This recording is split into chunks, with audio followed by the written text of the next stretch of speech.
কাঁঠালের দানা এভাবে একবার রান্না করলে বারবার রান্না করবেন। কাঁঠালের দানা আর ফেলে দেবেন না।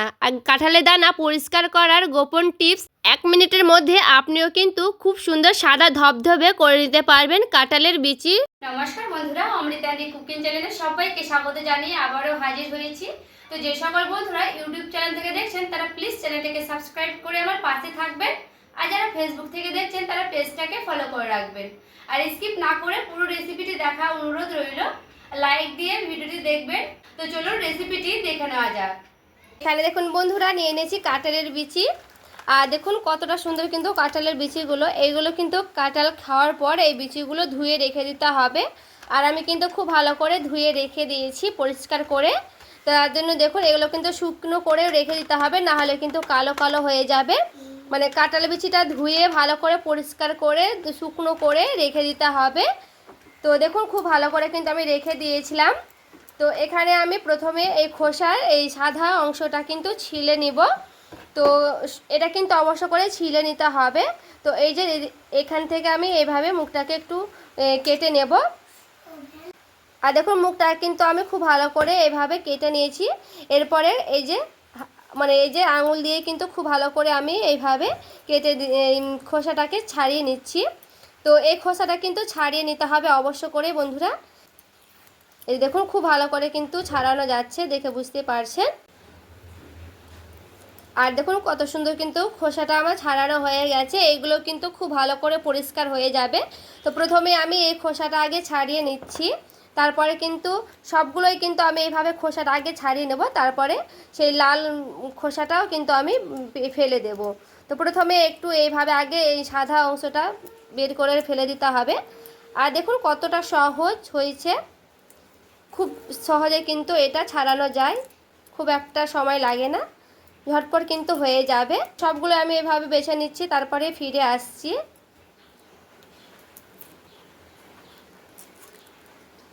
আর এখানে দেখুন এই সাদা খোসাটা কিন্তু খুব ভালো করে আমি ছাড়িয়ে নিয়েছি। তো এই লাল অংশটাও কিন্তু খুব ভালো করে ছাড়ানো যাবে। তো আমি হাত দিয়ে কিন্তু আর ছাড়াবো না এই লাল খোসাটা। তো চলুন কিভাবে আমি এই লাল খোসাটা ছাড়াচ্ছি সেটাও কিন্তু আপনাদের সঙ্গে দেখাবো। আর দেখুন কতগুলো কিন্তু কাঁঠালের বিচি। দেখুন আমি একটা বড় বাটি নিয়েছি আর নিয়ে নিচ্ছি জল। এখানে কিন্তু আমি গরম জল ব্যবহার করব। জলটা কিন্তু খুব ভালো করে গরম করে নিয়েছি আগে থেকে, এবার আমি দিয়ে দিলাম। তো এখানে আমি জল গরমে দিয়ে দিচ্ছি বেকিং পাউডার। তো বেকিং পাউডারটা দেখুন কি সুন্দর কিন্তু একেবারে গরম জলে দিয়েছি বলে ফেনা হয়ে গেছে, মানে ফুলে গেছে।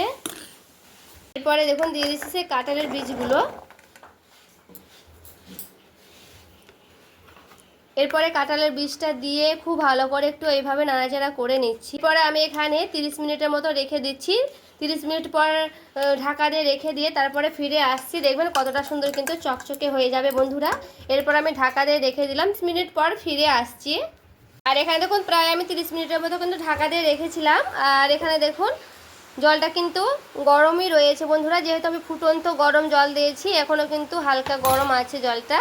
তো এইভাবে কিন্তু দেখুন কষলাচ্ছি খুব ভালো করে। আর এই যে দেখুন উঠেও যাচ্ছে খুব সুন্দর।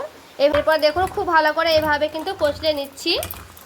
আর এই দেখুন কষলানোর কারণে কিন্তু খুব ভালো করে দেখুন উঠেও যাচ্ছে, দেখে বুঝতে পারছেন। আর এই যে দেখুন বন্ধুরা একটু কিন্তু আমি খুব ভালো করে কষলে নিয়েছি, আর একটু সময় লেগেছে। তো সময় লাগলো কিন্তু খুব ভালো করে কিন্তু এইভাবে পরিষ্কার হয়েও যাবে। তো দেখুন এইভাবে আমি হালকা করে কষলেছি, আর এইভাবে হালকা করে একটু এইভাবে দেখুন এই হালকা করে এইভাবে নখ দিয়ে খুঁটিয়ে নিচ্ছি। দেখুন হালকা করে কিন্তু একটু প্রেস করলে কিন্তু হয়ে যাবে, দেখে বুঝতে পারছেন। এই যে দেখুন কি সুন্দর কিন্তু হয়ে গেছে। আর দেখুন কতটা সুন্দর কিন্তু হয়েছে, সাদা হয়ে গেছে একেবারে। দেখুন হালকা হালকা আছে কিন্তু পুরোপুরিভাবে কিন্তু নাই আর লালটা। এইভাবে কিন্তু আরও যতক্ষণ কিন্তু আপনারা একটু পরিষ্কার করবেন তত কিন্তু করতে পারবেন। আর হাতের কাছে যদি তার থাকে তবেও কিন্তু তার দিয়ে করে নিতে পারবেন খুব ভালো করে। তো আমি কিন্তু এইভাবে হাত দিয়ে করে নিয়েছি। তো বেশিক্ষণ কিন্তু অতটা টাইম লাগেনি, কিন্তু আরও পরিষ্কার করলে কিন্তু একটু বেশি টাইম লাগবে। কিন্তু 2-3 বার জলে পরিষ্কার করে কিন্তু ধুয়ে নিতে হবে, পাল্টে আমি ধুয়ে নিচ্ছি। আর দেখুন কতটা কিন্তু সেই খোসাগুলো আছে বিচে। এইভাবে দেখুন আবারও আমি একটু পরিষ্কার করে নিচ্ছি। তো তো এখানেও কিন্তু একটু এভাবে কষলে নিচ্ছি। দেখুন যতবার কিন্তু কষলাবেন তত কিন্তু পরিষ্কার জলে কিন্তু উঠবে, আর জল পাল্টে পাল্টে একটু পরিষ্কার করে ধুয়ে নিলে বেশি পরিষ্কার হবে বন্ধুরা। তো দেখুন এইভাবেও কিন্তু আমি আবারও পরিষ্কার করে নিচ্ছি। তো এখানে কিন্তু দেখুন আরও কতটা খোসাটা ছাড়িয়ে ছাড়িয়ে যাচ্ছে, এইভাবে কিন্তু খুব ভালো করে ধুয়ে নিতে হবে পরিষ্কার করে। তো আমি কিন্তু এইভাবে পরিষ্কার করে ধুয়ে নিচ্ছি। এই যে দেখুন বন্ধুরা কত সুন্দর টলটল করছে, দেখে বুঝতে পারছেন একেবারে কিন্তু পরিষ্কার হয়ে গেছে, ফাইন হয়ে গেছে। এটা কিন্তু আমার পুরোপুরিভাবে রেডি হয়ে গেছে। এখানে একটা প্রেসার কুকার নিয়েছি। এরপরে এখানে যেহেতু পরিষ্কার জল আছে, তো ওই জল সমেত কিন্তু আমি দিয়ে দিচ্ছি প্রেসার কুকারে। তো এখানে কিন্তু আমার জলটা আর বেশি লাগবে না, এই জলে কিন্তু হয়ে যাবে খুব ভালো করে। দিয়ে দিচ্ছি অল্প পরিমাণে লবণ, মানে সেদ্ধ করবো তার জন্য দিয়ে দিচ্ছি ঢাকা, মানে মুখটাকে ঢেকে দিলাম। দিয়ে খুব ভালো করে প্রেসার কুকারে আমি সেদ্ধ করে নিচ্ছি, তারপরে ফিরে আসছি। ওইদিকে আমি প্রেসার কুকারে বিচিগুলো সেদ্ধ করতে দিয়ে দিয়েছি। আর এখানে আমি একটা পেঁয়াজ নিয়েছি, পেঁয়াজটা আগে প্রথমে কেটে নিচ্ছি। কেটে নিয়ে পরিষ্কার করে খোসাটা ছিলে নিয়ে তারপরে কিন্তু আমি ধুয়ে নিব, তারপরে ফিরে আসছি। এরপর আমি পেঁয়াজটা ধুয়ে নিয়ে চলে এসেছি। এরপরে পেঁয়াজটাকে আমি এইভাবে কেটে নিচ্ছি। খুব একটা মিহি বা খুব মোটা না করলে হবে, একটু মানে কেটে নিলে হবে নিয়ম করে। তো এইভাবে আমি কেটে নিচ্ছি, তাহলে কিন্তু হয়ে যাবে। তো এখানে আমি একটা গোটা পেঁয়াজ দিচ্ছি, আপনারা চাইলে দুটো দিতে পারেন। তো একটা পেঁয়াজেই আশা করছি হয়ে যাবে। তো পেঁয়াজটা আমি খুব ভালো করে কিন্তু এখানে কেটে নিয়েছি। তো দেখুন একটা গোটা কিন্তু পেঁয়াজ কাটানো হয়ে গেছে। এখানে দেখুন খুব সুন্দর করে কিন্তু প্রেসার কুকারে সেদ্ধ করে নিয়েছি। আর দেখুন কি সুন্দর কিন্তু সেদ্ধ হয়েছে, আমি দেখাচ্ছি ভেঙে। এই যে দেখুন খুব ভালো করে কিন্তু সেদ্ধ হয়ে গেছে। এইগুলো দেখুন একেবারে চিপে নিচ্ছি, তো কি সুন্দর একেবারে বোঝাই যাচ্ছে বন্ধুরা, দেখুন কি সুন্দর একেবারে সেদ্ধ হয়ে গেছে।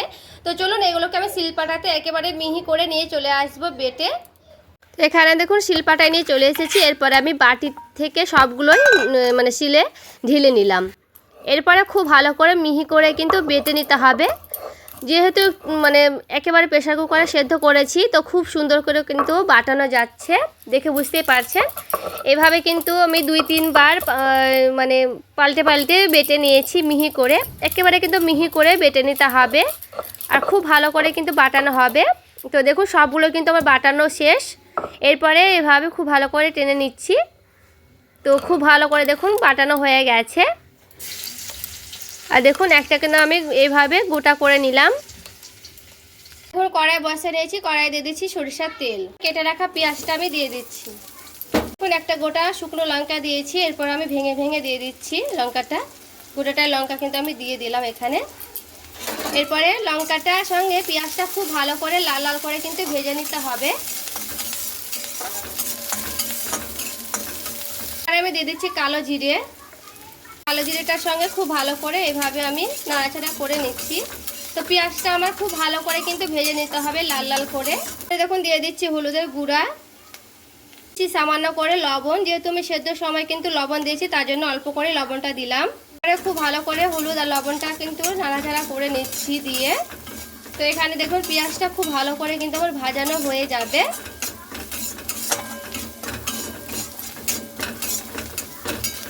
দেখুন পেঁয়াজটা আমার খুব ভালো করে কিন্তু ভেজে নিয়েছি একেবারে ব্রাউন কালার করে। তো এখানে কিন্তু আমার পুরোপুরিভাবে রেডি হয়ে গেছে। দেখুন খুব ভালো করে কিন্তু বীজটা আমি বেটে নিয়ে চলে এসেছি।